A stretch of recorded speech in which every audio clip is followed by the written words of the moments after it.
Hello ವೀಕ್ಷಕರೇ, ನಮಸ್ಕಾರ. ತಮ್ಮೆಲ್ಲರಿಗೂ ಮತ್ತೊಮ್ಮೆ ಭಾಗ್ಯ ಟಿವಿಗೆ ಸ್ವಾಗತ ಸುಸ್ವಾಗತ ಕೋರ್ತಾ ಇದ್ದೀವಿ. ಭಾಗ್ಯ ಮತ್ತು ಗಿರೀಶ್. ಸ್ನೇಹಿತರೆ, ಇವತ್ತಿನ ಈ ವಿಡಿಯೋದಲ್ಲಿ ವೆಜಿಟೇಬಲ್ ಪಲಾವ್ ಅಂದರೆ ತರಕಾರಿಗಳನ್ನ ಉಪಯೋಗಿಸಿ ಯಾವ ರೀತಿಯಾಗಿ ರುಚಿಕರವಾಗಿ ಪಲಾವ್ ಮಾಡೋದು ಅಂತ ತಿಳಿಸ್ಕೊಡ್ತಾ ಇದ್ದೀವಿ.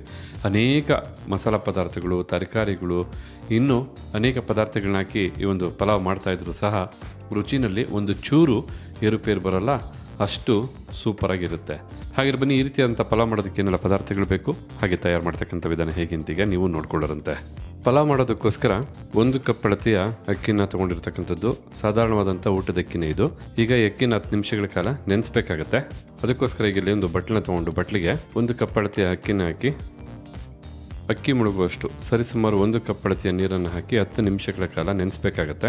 ಈ ಒಂದು ಪಲಾವ್ ಬೇಕಾದಂಥ ಒಗ್ಗರಣೆ ಮಾಡ್ತಕ್ಕಂಥ ಸಮಯದಲ್ಲಿ ಅಕ್ಕಿನೂ ಸಹ ಬಹಳ ಚೆನ್ನಾಗಿ ನೆಂದಿರುತ್ತೆ.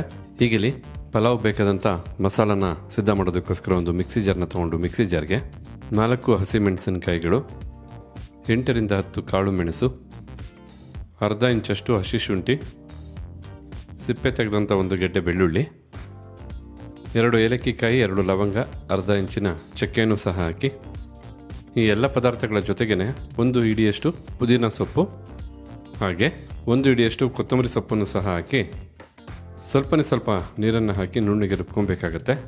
ಪಲಾವ್ ರೆಸಿಪಿ ಅಂದಮೇಲೆ ಒಂದು ಬಣ್ಣ ಇರಬೇಕು, ಒಂದು ರುಚಿ ಇರಬೇಕು, ಹಾಗೆ ಒಂದು ಒಳ್ಳೆ ಅರೋಮ ಇರಬೇಕು. ಆ ಪಲಾವ್ಗೆ ರುಚಿ ಮತ್ತು ಅರೋಮ ಕೊಡ್ತಕ್ಕಂಥ ಒಂದು ಮಸಾಲ ಪೇಸ್ಟ್ ಇದು.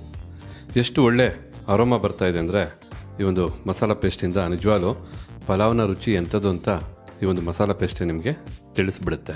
ಈಗ ಇಲ್ಲಿ ಪಲಾವ್ ಬೇಕಾದಂಥ ಒಗ್ಗರಣೆನ ಸಿದ್ಧ ಮಾಡೋದಕ್ಕೋಸ್ಕರ ಒಂದು ಕುಕ್ಕರ್ನ ಬಿಸಿ ಮಾಡಿಕೊಂಡು ಬಿಸಿಯಾದಂಥ ಕುಕ್ಕರ್ಗೆ 2 ಟೇಬಲ್ ಸ್ಪೂನಷ್ಟು ಎಣ್ಣೆನ ಹಾಕ್ತಾ ಇರ್ತಕ್ಕಂಥದ್ದು.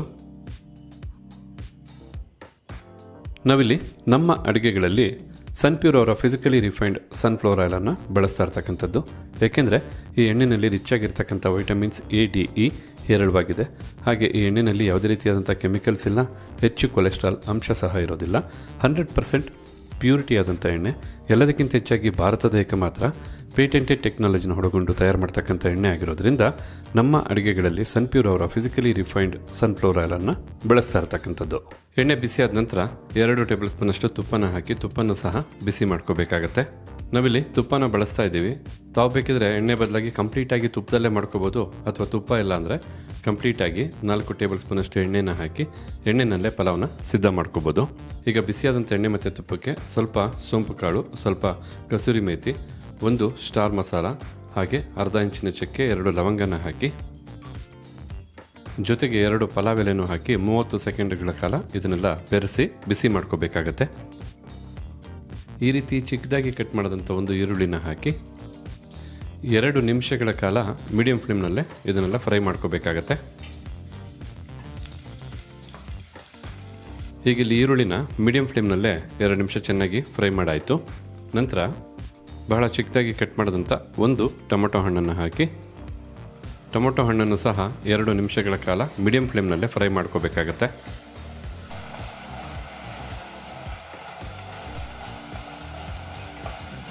ಹೀಗಿಲ್ಲಿ ಟೊಮೊಟೊ ಹಣ್ಣನ್ನು ಸಹ ಭಾಳ ಚೆನ್ನಾಗಿ ಫ್ರೈ ಮಾಡಾಯಿತು.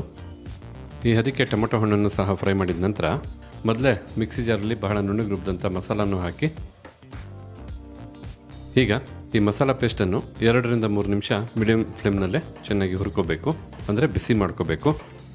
ನಾವು ಮಸಾಲ ಪೇಸ್ಟ್ಗೆ ಹಾಕ್ತಂಥ ಎಲ್ಲ ಪದಾರ್ಥನೂ ಹಸಿಯಾದ ಪದಾರ್ಥನೇ ಹಾಕಿರ್ತಕ್ಕಂಥದ್ದು. ಈ ರೀತಿ ಬಿಸಿ ಮಾಡ್ಕೊಳ್ಳೋದ್ರಿಂದ ಈ ಮಸಾಲ ಪೇಸ್ಟ್ನ ರುಚಿ ಮತ್ತಷ್ಟು ಹೆಚ್ಚಾಗುತ್ತೆ.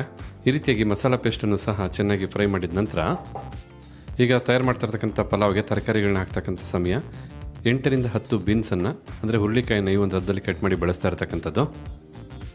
ಹಾಗೆ ನೀಟಾಗಿ ಸಿಪ್ಪೆ ತೆಗೆದು ಈ ಹದ್ದಲ್ಲಿ ಕಟ್ ಮಾಡಿದಂಥ 1 ಆಲೂಗೆಡ್ಡೆ, ಜೊತೆಗೆ 4 ಟೇಬಲ್ ಸ್ಪೂನಷ್ಟು ಹಸಿ ಬಟಾಣಿ ಮತ್ತು 1 ಕ್ಯಾರೆಟನ್ನು ಆಲೂಗೆಡ್ಡೆ ಸೈಜಲ್ಲಿ ಕಟ್ ಮಾಡಿ ಬಳಸ್ತಾ ಇರ್ತಕ್ಕಂಥದ್ದು. ತರಕಾರಿಗಳನ್ನ ಸರಿಯಾದ ಹದದಲ್ಲಿ ಸರಿಯಾದ ವಿಧದಲ್ಲಿ ಕಟ್ ಮಾಡಿ ಬಳಸ್ತಕ್ಕಂಥದ್ದು ಒಂದು ರೆಸಿಪಿಗೆ ಬಹಳ ಮುಖ್ಯ ಆಗುತ್ತೆ.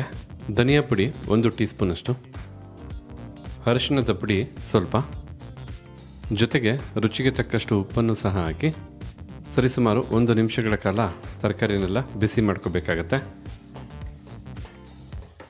ಆಗ ಉಪ್ಪೆಲ್ಲ ಚೆನ್ನಾಗಿ ಎಲ್ಲ ಪದಾರ್ಥಗಳ ಜೊತೆಗೂ ಬೆರೆಯೋದಕ್ಕೆ ಹೆಲ್ಪ್ ಆಗುತ್ತೆ. ಈ ರೀತಿಯಾಗಿ 1 ನಿಮಿಷ ಎಲ್ಲ ತರಕಾರಿ ಉಪ್ಪನ್ನೆಲ್ಲ ಬೆರೆಸಾದ ನಂತರ 1.5 ಕಪ್ ಅಳತೆಯ ನೀರನ್ನು ಹಾಕಿ. ಏಕೆಂದರೆ ನಾವು 1 ಕಪ್ ಅಳತೆಯ ಅಕ್ಕಿನ 10 ನಿಮಿಷ ನೆನೆಸಿರೋದ್ರಿಂದ 1.5 ಕಪ್ಪಷ್ಟು ನೀರನ್ನು ಬಳಸ್ತಾ ಇರ್ತಕ್ಕಂಥದ್ದು. ನೀವು ಅಕ್ಕಿನೇನಾದ್ರು ಮೊದಲೇ ನೆನೆಸಿಲ್ಲ ಅಂದರೆ ಆಗ 2 ಕಪ್ಪಷ್ಟು ನೀರನ್ನು ಬಳಸಬೇಕಾಗತ್ತೆ. ನೋಡಿ, 10 ನಿಮಿಷ ನೀರಲ್ಲಿ ನೆನೆಸಿದಂಥ ಅಕ್ಕಿನ ನೀಟಾಗಿ ತೊಳೆದು ನೀರನ್ನು ತೆಗೆದು ಬರೀ ಅಕ್ಕಿನ ಮಾತ್ರ ಪಲಾವ್ಗೆ ಬಳಸ್ತಾ ಇರ್ತಕ್ಕಂಥದ್ದು. ನೀವು ಬೇಕಿದ್ರೆ ಈ ಅಕ್ಕಿ ಜಾಗದಲ್ಲಿ ಬಾಸುಮತಿ ರೈಸನ್ನು ಸಹ ಬಳಸಿ ಮಾಡ್ಕೋಬೋದು.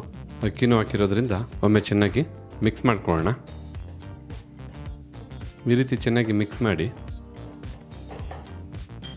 ಕುಕ್ಕರ್ ಲಿಡ್ಡನ್ನು ಕ್ಲೋಸ್ ಮಾಡಿ 2 ವಿಸಲ್ ಕೂಗಿಸ್ಕೊಂಡ್ರೆ ಸಾಕು. ಬಿಸಿ ಬಿಸಿಯಾಗಿ ಬಹಳ ಸೊಗಸಾದಂಥ ರುಚಿಯ ಪಲಾವ್ ಸಿದ್ಧವಾಗುತ್ತೆ. ಈ ಪಲಾವ್ ಏನಾದರೂ ನೀವು ಒಮ್ಮೆ ಮಾಡಿದ್ರೆ ಲೈಫಲ್ಲಿ ಅದು ಎಷ್ಟು ಸತಿ ಮಾಡ್ತಿರೋ ನಿಮಗೆ ಗೊತ್ತಿರಲ್ಲ, ಅಷ್ಟು ಸೊಗಸಾದಂಥ ರುಚಿ ಈ ಪಲಾವ್.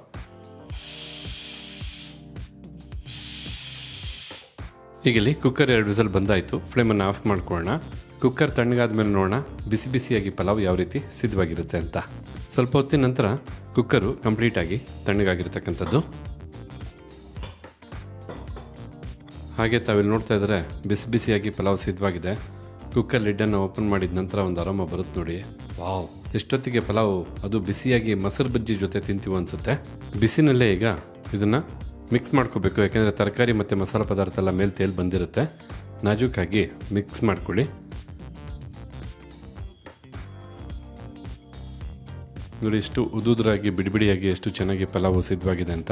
ಖಂಡಿತ ಈ ಪಲಾವ್ನ ರುಚಿನ ನೀವು ನಿಜವಾಗ್ಲೂ ಸವಿಬೇಕು ಅಂದರೆ ಬಿಸಿನಲ್ಲೇ ತಿನ್ನೋದನ್ನು ಮರಿಬೇಡಿ ಅಂತ ಹೇಳ್ತಾ, ಹಾಗಿದ್ರೆ ಈ ವಿಡಿಯೋ ಮೂಲಕ ಇವತ್ತು ನಾವು ಮಾಡಿ ತಿಳಿಸಿದಂಥ ಪಲಾವ್ ರೆಸಿಪಿ ತಮಗೆಲ್ಲರಿಗೂ ಇಷ್ಟ ಆಗಿದೆ ಅಂತ ತಿಳ್ಕೊಂಡಿದ್ದೀನಿ. ಇಷ್ಟ ಆಗಿದ್ದರೆ ವಿಡಿಯೋಗೊಂದು ಲೈಕ್ ಮಾಡಿ. ಹಾಗೆ ಈ ರೆಸಿಪಿ ಬಗ್ಗೆ ತಮಗಿರ್ತಕ್ಕಂಥ ಅನಿಸಿಕೆ ಅಭಿಪ್ರಾಯನ ತಿಳಿಸೋದನ್ನು ಮರಿಬೇಡಿ. ಎಲ್ಲದಕ್ಕಿಂತ ಹೆಚ್ಚಾಗಿ ಈ ವಿಡಿಯೋನ ಮತ್ತೊಬ್ಬರಿಗೂ ಹೆಲ್ಪ್ ಆಗೋ ಹಾಗೆ ಶೇರ್ ಮಾಡಿ ಅಂತ ಹೇಳ್ತಾ ತಮಗೆಲ್ಲರಿಗೂ ಧನ್ಯವಾದನ ತಿಳಿಸ್ತಾ ಇದ್ದೀವಿ. ಮತ್ತೊಂದು ಹೊಸ ವಿಡಿಯೋದಲ್ಲಿ ಹೊಸ ರೆಸಿಪಿ ಜೊತೆ ತಮ್ಮನ್ನು ಭೇಟಿ ಮಾಡ್ತೀವಿ. ಅಲ್ಲಿವರೆಗೂ ನಮಸ್ಕಾರ ವೀಕ್ಷಕರೇ.